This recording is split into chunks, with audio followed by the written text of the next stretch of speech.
অথচ অদ্ভুত ব্যাপার কি জানেন, সেই একই শিক্ষকের কাছে আমরা কোচিং বা প্রাইভেটে পড়তে হুমড়ি খেয়ে পড়ি। জুলাই কি আবার আসবে? আমরা তো মাগনা মাগনা নাম্বার পেতে চাই না, আমরা তো পরীক্ষায় নম্বর পেতে চাই না, আমাদেরকে তো বাধ্য করেন আপনারা, আপনাদের এই সিস্টেম। ফলাফল দেখলাম হলো ভুল প্রশ্নের পরীক্ষা, মেধার উপর সরাসরি হত্যাকাণ্ড বলবো। আচ্ছা স্যার, এটা কি আপনার স্ট্যাটাসের সাথে যায়?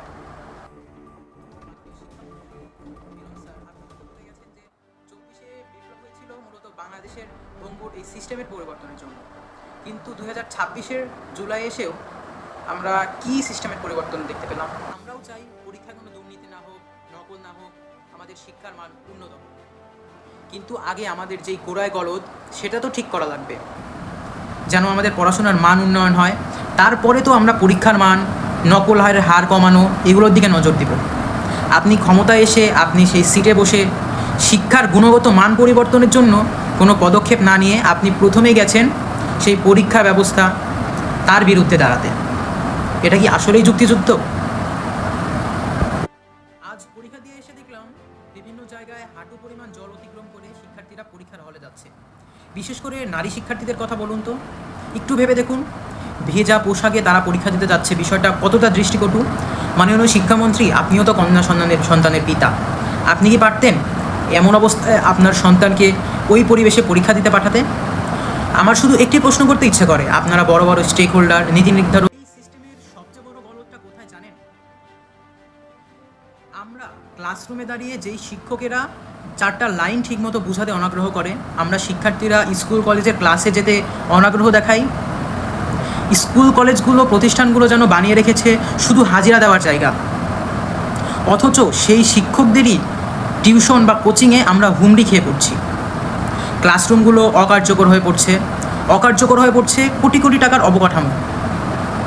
এটা আমি জানি, 8-10 জন জানে, এটা আমাদের চোখের সামনেই হচ্ছে, যুগের পর যুগ হচ্ছে। আপনারা জানেন না নাকি পেছনের দরজা দিয়ে আপনাদের পকেটেও টাকা ঢুকে, এজন্য আপনারা এর প্রতিবাদ করেন না?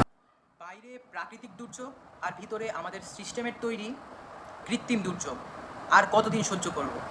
শিক্ষার্থীদের জীবন নিয়ে, ভবিষ্যৎ নিয়ে আর কত জুয়া খেলা আমরা মুখ বুজে সহ্য করে যাব? বন্যার পানিতে শুধু রাস্তাঘাট ডুবে গেছে আমাদের শিক্ষা ব্যবস্থার নৈতিকতা এবং দায়িত্বশীলতা। আজকের পদার্থবিজ্ঞান প্রথম পত্রের পরীক্ষার কথাই ধরুন, দেশের সবচেয়ে বড় বোর্ড পরীক্ষা এইচএসসি পরীক্ষা, যেটা শিক্ষার্থীদের ক্যারিয়ার ডিপেন্ড করে যার উপর, সেই গুরুত্বপূর্ণ পরীক্ষায় 2টি সৃজনশীল ভুল, সোকল সৃজনশীল বলতেও লজ্জা লাগে না আপনাদের? এই যে আপনি আজকে হাজার হাজার শিক্ষার্থীদের কাছ থেকে গালি খাচ্ছেন, এই গালিটা কেন খাচ্ছেন? আপনি কি জানেন না যে আপনার নির্দেশনাগুলো বাস্তবায়ন করে মাঠ পর্যায়ে কারা? তাদের ভুল। যারা আপনাদেরকে তথ্য দেয় তাদের ভুল। তাদের বিরুদ্ধে কেন আপনারা ব্যবস্থা নিচ্ছেন না? কেন স্টুডেন্টদের সাথে কি মশকরা করছেন? যেই প্রশ্ন প্রণয়নের দায়িত্বে দেশের গুরুত্বপূর্ণ দক্ষ জ্ঞানীগুণী শিক্ষকেরা থাকেন, তাদের অবহেলা, তাদের এই ভুলের খেসারত কেন সবসময় শিক্ষার্থীরা আমরা দিয়ে যাব? এর উত্তর কি আছে আপনাদের কাছে? একে তো বন্যা, অতিবৃষ্টি, পানির সাথে যুদ্ধ করে পরীক্ষার হলে যাওয়া, তারপরে আবার এই ভুলের মতো প্রশ্ন দিয়ে মানসিক টর্চার।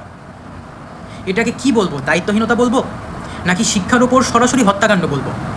মাননীয় শিক্ষামন্ত্রী মিলন স্যার, আমরা জানতাম এই ভঙ্গুর সিস্টেমকে উপড়ে ফেলার জন্য আপনি যথার্থ মানুষ, কিন্তু আপনি কি তার প্রতিফলন দেখাতে পারছেন? এই উপর মহলের অযোগ্য লোকদেরকে সেই একই সিটে রেখে আপনি উচ্চ আসন থেকে যে দিক নির্দেশনা দিচ্ছেন, আদেশ দিচ্ছেন, সেগুলোর কি কোনো বাস্তবায়ন হচ্ছে? এই গাফিলতিটি কার? এই ভুলগুলো সংশোধন করা কি আপনার দায়িত্ব না? ভিজে ভিজে পরীক্ষা দেওয়া, তারপর আবার ভুল প্রশ্নে ক্যারিয়ার ধ্বংস, আবার ক্লাসের পড়া চড়া দামে তথাকথিত ব্যবসায়িক প্রতিষ্ঠান নামের কোচিংগুলোর থেকে কিনে নেওয়া। এই ভঙ্গুর সিস্টেম, এই অনাচারের বিরুদ্ধে পদক্ষেপ নেওয়ার কি এখনই যথাযথ সময় না? আমরা আর কত সইব? শিক্ষা কোনো দয়া বা অনুদান নয়, এটা আমাদের মৌলিক অধিকার। এই মেরুদণ্ডহীন দুর্নীতিগ্রস্ত সিস্টেম আমরা আর কত সইব? এবার সময় এসেছে এই সিস্টেম ভাঙার। আমরা শিক্ষার্থীরাও মাঠে আছি, আশা করি মাননীয় শিক্ষামন্ত্রী আপনি আমাদের পাশে থাকবেন। আপনিও প্রতিবাদ জানাবেন সেই অবকাঠামোগত সিস্টেমের, যারা এই ভঙ্গুর শিক্ষা ব্যবস্থার জন্য দায়ী। কিন্তু আজ 2026-এ যাদের রক্তের উপর দিয়ে আপনারা ক্ষমতায় এসেছেন, সেই জুলাইয়ের আকাঙ্ক্ষা কি বাস্তবায়ন করতে পারছেন? এই ভঙ্গুর সিস্টেমকে কি আপনারা উপড়ে ফেলার জন্য কোনো পদক্ষেপ নিচ্ছেন? তাহলে আপনারা কী শিক্ষা নিলেন? এই কথাগুলো যে বলছি, এগুলো কি আপনার খুব গায়ে লাগছে বা আপনার কর্তাবাবুদের গায়ে লাগতে পারে? অবশ্য আপনার গায়ে লাগবে না, আপনার কর্তাবাবুদের গায়ে লাগলে কি করতে পারবেন? আসেন, আমরা স্টুডেন্টরা আমরা আবার ফাইট করতে চাই সেই ভঙ্গুর সিস্টেমের বিরুদ্ধে। আপনারা হয়তো ভুলে গেছেন অতীতে কী হয়েছিল। আমরা তো মাগনা নাম্বার পেতে চাই না, আমরা তো পরীক্ষায় নকলও করতে চাই না। আমাদেরকে তো বাধ্য করেন আপনারা, আপনাদের এই সিস্টেম। আপনি গতকালকে বললেন 64 জেলায় গুরুত্বপূর্ণ যে স্টেক হোল্ডারগুলো আছে আপনাদের, যেমন ডিসি, এসপি বা উচ্চপদস্থ যারা আছে, তাদেরকে নিয়ে খোঁজ নিয়েছেন যে everything okay, you can go with this. কিন্তু আপনি কি ভুলে গেছেন যে তারা হচ্ছে সেই আগের ভঙ্গুর সিস্টেমের একটি অংশ? আপনার তো নিজের চোখ কান খোলা রাখা উচিত। আমরা তো চেয়েছিলাম যে এই ভঙ্গুর সিস্টেমকে আপনি ঠিক করতে পারবেন, আপনাকে তো আমরা মাথার মুকুট হিসেবে রাখতে চেয়েছিলাম। কিন্তু কেন এখন স্টেপ ডাউন মিলন হ্যাশট্যাগে ফেসবুকে বন্যা বয়ে যাচ্ছে? শত স্টুডেন্টের অনুরোধ, দেশের প্রতিকূল আবহাওয়ার অবস্থা দেখেও আপনি নিজের দাপট দেখিয়ে যে পরীক্ষা নিলেন, কি ফল হলো? অ্যাট দ্য এন্ড কী বলার আছে? ফিজিক্স প্রথম পর্বে যেমন খেল দেখিয়েছেন, পরবর্তী পরীক্ষাগুলো তো দেখায়েন। দেখি আপনারা কত দূর যেতে পারেন, আর আমরা শিক্ষার্থীরাও কত দূর যেতে পারি। শিক্ষা প্রতিষ্ঠানগুলোর এত ভালো ভালো অবকাঠামোগত ক্লাসরুম থাকা, ফ্যাসিলিটিস থাকার পরেও কেন তারা তাদের প্রাতিষ্ঠানিক মান ধরে রাখতে পারছে না? কেন কোচিং বা প্রাইভেট নির্ভর হতে হচ্ছে আমাদের?